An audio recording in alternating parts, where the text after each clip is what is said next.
Hello les amis, bonjour tout le monde.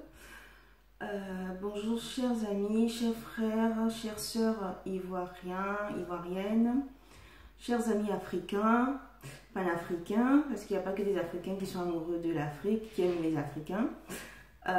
Voilà, je suis Jobis de Noir Décomplexé, vous me connaissez maintenant. Je fais des vidéos pour dénoncer certaines injustices, mon indignation aussi face à l'injustice, face à la manipulation occidentale, dite ou à la manipulation d'une minorité de personnes, on va dire même pas, je crois, 10% de la population mondiale qui domine les marchés africains et qui domine la vie, qui influence la vie de tout le monde, de l'Afrique en particulier et du monde entier en général. Voilà. Mais mon combat va se limiter beaucoup plus sur l'Afrique, parce que étant d'origine africaine, hein, pas d'origine, étant africaine, mon combat va plus se cantonner sur l'Afrique. Et en plus de l'Afrique, en particulier sur la Côte d'Ivoire qui est mon pays d'origine. Alors aujourd'hui, je réagis un peu tardivement parce qu'il y a des douleurs qui font très très mal et qui ne se... Comment dire ça? Qui se taisent. Et j'ai tout mon soutien, je donne tout mon soutien aux victimes, aux parents des victimes des inondations. Hein, mourir, comme on dit chez nous en Côte d'Ivoire, mourir cadeau, mourir gratuitement pour une histoire de canalisation, pour une histoire de prévoyance, parce que c'est pas la première fois qu'il y a des inondations en Côte d'Ivoire. Et si la Côte d'Ivoire, avec toutes les richesses qu'on lui concède, toutes les richesses pour lesquelles certains se sont battus, ont tué, assassiné, ont tripoté, manipulé les élections pour pouvoir être au pouvoir, si la Côte d'Ivoire est si riche que ça, quand même, c'était la moindre des choses de pouvoir faire des caniveaux, des constructions d'évacuation d'eau, afin que les Ivoiriens ne se sentent pas immergés par l'eau de 2 mètres, pratiquement 2 mètres d'eau de hauteur. C'est pas normal. Comme ce n'est pas normal de mourir pour une simple histoire d'inondation. Ce n'est pas comme s'il y avait un tsunami en Côte d'Ivoire. Vous comprenez? Alors ça fait peur, c'est honteux. On a l'impression d'être vraiment allé en arrière, c'est-à-dire 25 ans en arrière. Et encore 25 ans, il y a 25 ans, on ne subissait pas ce genre de choses. On n'était pas, excusez-moi, on n'était pas... comment dire, on n'était pas démunis comme ça, on n'était pas sans ressources, on n'était pas sans ressources pour pouvoir réagir, pour pouvoir trouver des solutions à ce genre de catastrophe. Donc ça fait peur et on se demande, ben, écoutez, il y a certains qui ont voulu être au pouvoir, soi-disant ils étaient milliardaires et qu'ils avaient tout le bagage intellectuel et tout ce qu'on peut leur concéder pour pouvoir gérer et gouverner notre pays. Comment se fait-il qu'ils puissent avoir 18 morts en 2018? Ils puissent avoir 18 morts pour une histoire d'inondation. Pour une histoire d'inondation. Donc, au bout d'un moment, ça fait pitié. C'est tellement triste que tu n'as même plus envie de pleurer. Tu dis, mais c'est quelle connerie, quoi. Quelle connerie. Tu n'as plus envie de pleurer parce que tu dis, mais il y en a marre de pleurer. Tu n'as plus envie de...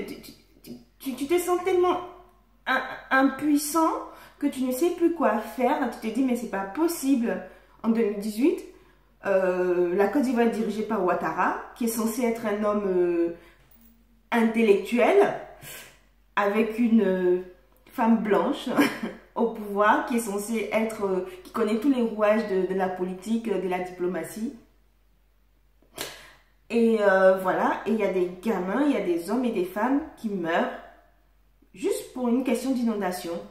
Parce qu'il n'y a pas eu de prévoyance. On n'a pas prévenu la population que la pluie allait être torride. On n'a pas prévenu la population qu'il y allait avoir des dégâts, de se mettre à l'abri, de se protéger, de rentrer en famille, d'aller, je sais pas où, dans des caves ou machin, se protéger. On n'a rien fait en amont. Rien fait comme d'habitude. On fait tout sur le tas. On attend que les enfants se fassent vendre en Libye comme esclaves pour les rapatrier par avion pour dire oui, bravo. Et c'est pareil. On attend que les gens meurent, hein, se noient dans l'eau, 2 mètres d'eau de pluie sale. On ne sensibilise pas la population pour nettoyer, pour leur dire de ne pas remplir les poubelles, remplir les caniveaux de poubelles. Il n'y a aucune campagne de sensibilisation qui est faite. On ne fait rien. Et quand il y a des gens qui meurent, là on vient, on apporte je ne sais pas quoi aux familles des gens. Mais pourquoi foutre? C'est l'argent qui va ramener ces gens qui sont partis là. Pourquoi foutre? Pour faire des funérailles grandioses, pourquoi foutre? Et après? Donc voilà, au bout d'un moment, on s'est dit, mais il y a un problème. Il y a un problème. Vous avez voulu gouverner ce pays, mais pourquoi? Pour de l'argent? Ben, vous en avez. Alors, qu'est-ce que vous attendez pour mettre cet argent-là au profit de la population? Mais non, c'est pour vous, c'est que pour votre gueule. Vous, pendant que les autres sont mouillés, ils ont l'eau jusqu'au cou, vous avez, comment on appelle ça? Vous êtes au chaud, à sec, en train de manger votre poulet braisé, tranquille, hein? Écoutez les informations de TV2 ou France 24, c'est ça la vie pour vous? C'est ça la vie que vous réservez à vos concitoyens?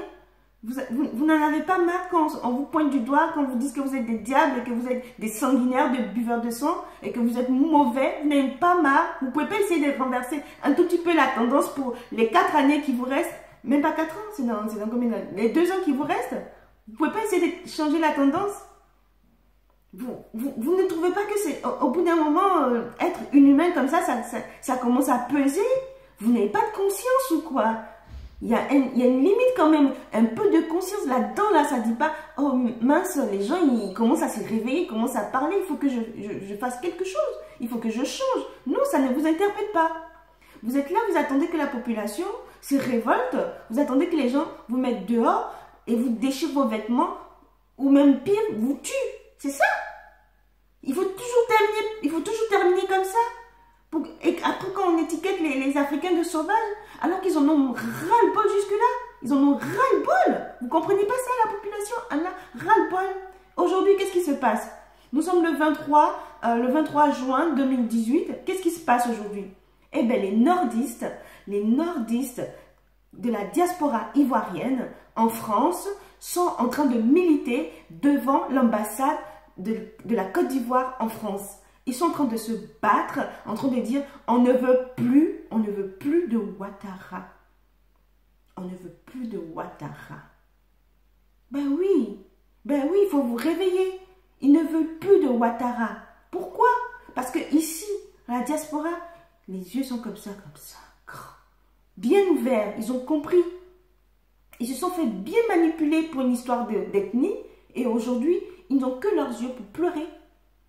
Eh oui, c'est pour ça, dans toutes mes vidéos, je vous dis, arrêtez de réfléchir avec votre ethnie, avec votre religion, avec votre région.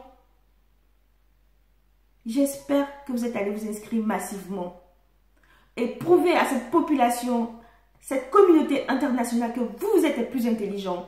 J'espère que vous êtes allés vous inscrire massivement parce que c'est vous qui avez le pouvoir dans vos mains là. Vous avez tout le pouvoir. C'est vous qui allez aller voter. Et c'est vous seul qui choisirez celui que vous voulez pour gérer votre pays. Eh oui, c'est terminé la France la Côte d'Ivoire France à papa, c'est terminé. C'est terminé et les Ivoiriens veulent maintenant du changement. Ils veulent décider par eux-mêmes ce qui est bon, ce qui est mauvais pour eux, mais c'est eux qui auront fait leur propre choix. C'est pas l'ONU, c'est pas la France de Sarkozy, de Macron, de Hollande, de je ne sais qui d'autre qui vont décider de qu'est-ce qui est bon pour les Ivoiriens et qu'est-ce qui n'est pas bon pour les Ivoiriens. Parce que les Français, ils ne décident pas de ce qui est bon pour les Ivoiriens, ils décident que de ce qui est bon pour eux, pour les intérêts de Bolloré, machin et compagnie, pour les intérêts des banques anglaises et américaines et compagnie. Alors réveillez-vous, chers amis ivoiriens, réveillez-vous, chers frères et sœurs ivoiriens. Ce n'est pas de la politique qu'on fait. Au bout d'un moment, quand on en a marre, quand on voit trop d'injustice, on est indigné. Nous sommes en colère. Et la colère, elle s'exprime toujours de façon radicale. Alors nous, on est plus intelligents, on va garder notre sang-froid, on va attendre les élections et on va dégager Ouattara. On va dégager tous ceux qui ne méritent pas d'être à la place de ce pays-là, à la tête de ce pays.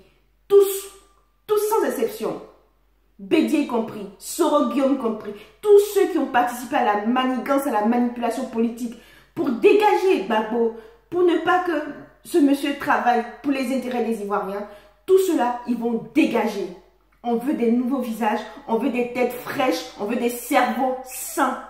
Sains, pas des gens malsains qui pensent qu'à leur grande gueule. Vous comprenez ça?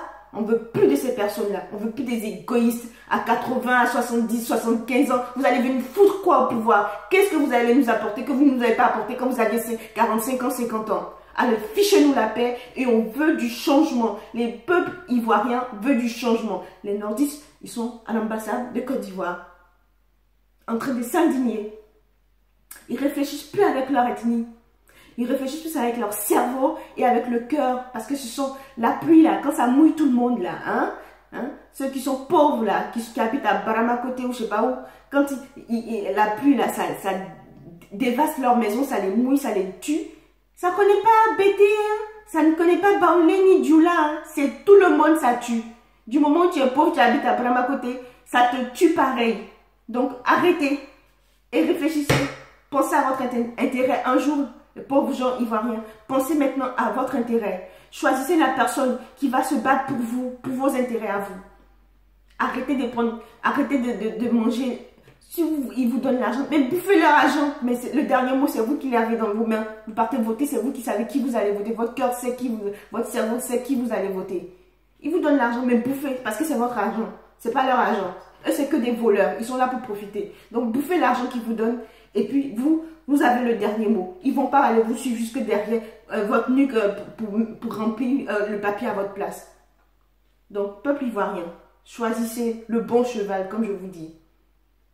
Et Yako, encore, toutes mes sincères condoléances à toutes les familles qui ont perdu quelqu'un dans cette stupide inondation. Une question d'eau, quoi. Une question d'eau. On veut faire 1000 milliards, prendre 1000 milliards pour faire un métro, pour encore donner de l'argent à une compagnie française. Et on n'a même pas 100 millions de francs CFA pour faire des caniveaux, pour évacuer l'eau, le trop plein d'eau en Côte d'Ivoire. C'est honteux. Honte à vous, gouvernement ivoirien actuel. Honte à vous, honte à tous ceux qui ont participé à ce gouvernement, qui n'ont pas pensé à l'intérêt du peuple, mais qui ont pensé qu'à leur propre intérêt, à se remplir la bidoche et à se remplir leur poche, acheter des maisons, des boîtes de nuit un peu partout au Burkina Faso, partout au Bénin, acheter des boîtes de nuit partout, des maisons, des villas au Canada, en France, c'est votre pays là-bas. Korogo, faire que ce Dougoula, vous pouvez pas développer ça, au Canada là, c'est votre pays. Bande d'imbéciles.